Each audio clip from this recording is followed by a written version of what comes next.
తాకట్లో ఉన్న మీ బంగారాన్ని విడిపించి ఆ రోజు ఆన్లైన్ రేటుకి కొంటాం. Sharma gold company. ఓం నమః శివాయ. ఓం నమో నారాయణాయ. కర్మ నివారణ నరదృష్టి నివారణ కాళభైరవాయ నమో నమః.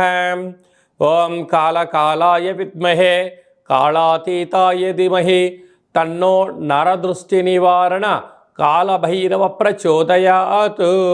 హరి ఓం. చూస్తున్న వీక్షకులకు ప్రేక్షకులకు ప్రియ కాళభైరవ భగవద్బంధులకి స్వాగతం పలుకుతూ మమ్మల్ని ఎంతగానో ఆదరిస్తూ ఉండబడినటువంటి ప్రియ సోదర సోదరీమణులకు జ్యోతిష్య అభిమానులకు సనాతన ధర్మ సంరక్షకులకు అందరికీ నూతన ఆంగ్ల సంవత్సర శుభాకాంక్షలు. 2026వ సంవత్సరం జనవరి నెల 1వ తారీఖు నుండి డిసెంబర్ నెల 31, 2026వ సంవత్సరము అందరికీ నూతన ఆంగ్ల సంవత్సరానికి స్వాగతం పలుకుతూ ఈ 2026వ సంవత్సరంలో అందరికీ శుభాన్ని, జయాన్ని, ఐశ్వర్యాన్ని, ఆనందాన్ని ప్రసాదించాలని మనం మనసారా కోరుకుందాం. ఇక్కడ విశేషం ఏమిటయ్యా అనగా మనకు క్యాలెండర్ పంచాంగం చెప్పుకుంటున్నాం. మనకి ఇక్కడ గురువారం రోజు ప్రారంభం అవడం, అందులో 1వ తారీఖున రోహిణీ నక్షత్రం అయింది. గురువారం రోజున రోహిణీ నక్షత్రము, అందులో గురువారము. గురు అంటే గురువు యొక్క రోజు, చంద్రుడి యొక్క నక్షత్రము. అంటే విశేషమైనటువంటి గజకేసరి యోగము ఈ సంవత్సరం అందరికీ ప్రసరిస్తుందని చెప్పి గమనించాలి. అలాగనే మనకు ఉగాది పండగ శ్రీ పరాభవనామ సంవత్సరము కూడా గురువారం ప్రారంభమవుతుంది. ఇది చాలా విశేషంగా గమనించగలగాలి. కనుక ఈ సంవత్సరము విద్యార్థులకు, ఉద్యోగస్తులకు, వ్యాపారస్తులకు, నూతనమైనటువంటి అత్యంత ఆధునిక టెక్నాలజీని నేర్చుకునేటువంటి వారందరికీ, వ్యవసాయ సోదరీమణులకు అందరికీ సువర్ణపు యుగంగా భావించగలగాలి. ద్వాదశ రాశుల్లో గ్రహ గమనాన్ని ఒకసారి వీక్షింపచేద్దాం. మిథున రాశిలో దేవగురు బృహస్పతి సంచార స్థితి, సింహరాశిలో కేతు సంచార స్థితి, ధనుసు రాశిలో చతుర్గ్రహ కూటమి రవి, కుజ, బుధ, శుక్ర సంచార స్థితి, కుంభరాశిలో రాహు సంచార స్థితి, మీనరాశిలో శని భగవానుని సంచార స్థితితో ద్వాదశ రాశుల్లో గ్రహ గమనాలు ఈ విధంగా ఉన్నాయి. మిథున రాశి వారికి ఈ ఆంగ్ల సంవత్సరం నుండి మరియు ఉగాది పండుగ నుంచి ఆదాయ వ్యయాల్ని ఒకసారి తెలుసుకుందాం. మిథున రాశి వారు రాశాధిపతి బుధుడు అయినను మీరు ఎన్ని తెలివితేటలు వాడినను, ఎంత సన్మార్గంగా ఉండినను అధిక ఖర్చులు పొంచి ఉన్నాయని చెప్పి గమనించాలి.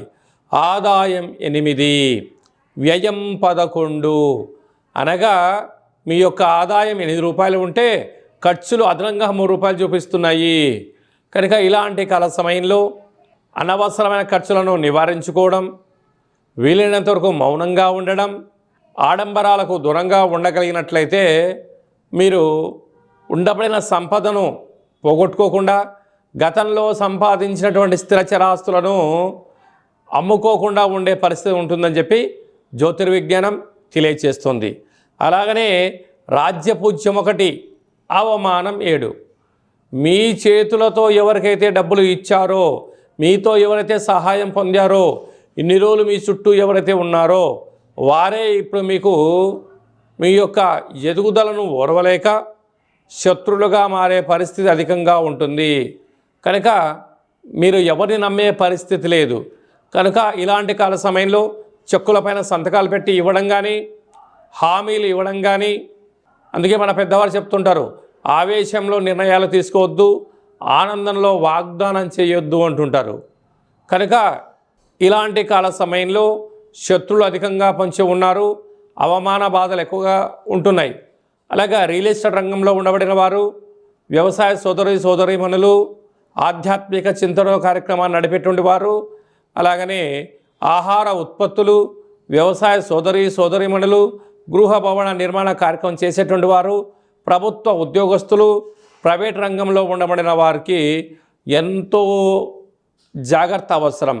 మీరు ఏమి చేసినా లేకపోతే చెయ్యాలనుకున్నా, ఏమి చేసినా అనేక మంది మిమ్మల్ని గమనిస్తున్నారు. మీరు ఎక్కడ తప్పులు చేస్తారా అక్కడ మిమ్మల్ని ఇబ్బంది గురి చెయ్యాలి అని చెప్పి ఎదురు చూస్తున్నారు. కనుక ఇలాంటి కాల సమయంలో ధర్మ మార్గంగా ఉండండి. వీలైనంత వరకు ఈ సంవత్సరం అంతను కూడా విష్ణు సహస్రనామ పారాయణాన్ని వినడం, వెంకటేశ్వర స్వామి యొక్క దర్శనం, వీలైతే కాశీ విశ్వనాథుడి యొక్క దర్శనం, పుష్కర స్నానం చేయడం వలన సకల గ్రహ దోషం తొలగి సద్బుద్ధి, సద్జ్ఞానము, సత్ప్రవర్తన వలన అనారోగ్యానికి గురి కాకుండా సకాలంలో తిండి, సకాలంలో సత్ప్రవర్తన వలన ఉన్నతమైన జీవితాన్ని పొందబోతారు అని చెప్పి గమనించాలి. ఈ ఆంగ్ల సంవత్సరం అంతను కూడా అందరము కూడా వీలైనంత వరకు తల్లిదండ్రుల యొక్క సేవ, తల్లిదండ్రులతో సత్ప్రవర్తన, తల్లిదండ్రులను ఎవరైతే గౌరవిస్తారో వారందరికీ యోగం కలుగుతుంది.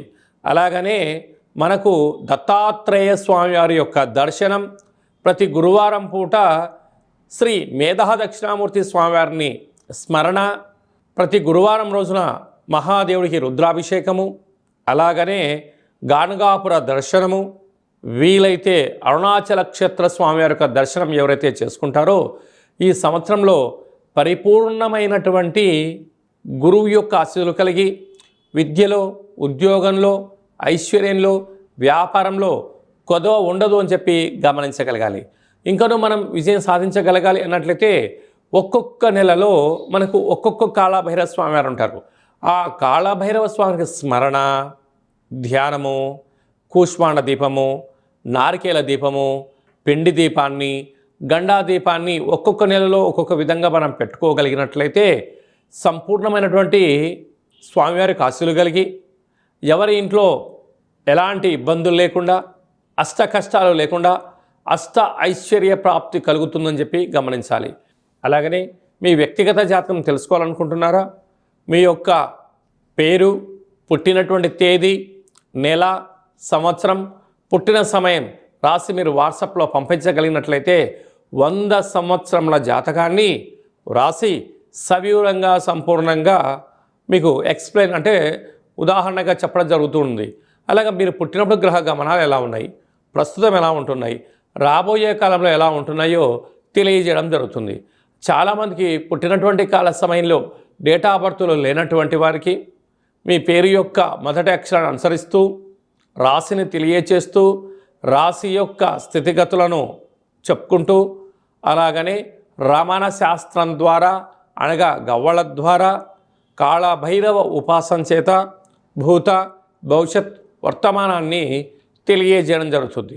కనుక 2026వ సంవత్సరంలో మనకు ఉగాది పండగ దగ్గర నుంచి ఆదాయము, వ్యయము, రాజపూజ్యము, అవమాన కార్యక్రమాలను ఎలా నివారించుకోవాలి, ఐశ్వర్యాన్ని ఎలా పొందుకోవాలో ముందుగానే తెలుసుకుందాం. అపాయింట్మెంట్ తీసుకొని సంప్రదించగలరు. అందరికీ ఈ 2026వ సంవత్సరంలో శుభం, జయం, లాభం, ఐశ్వర్యం కలగాలని కోరుకుంటూ ఆశీర్వచనం.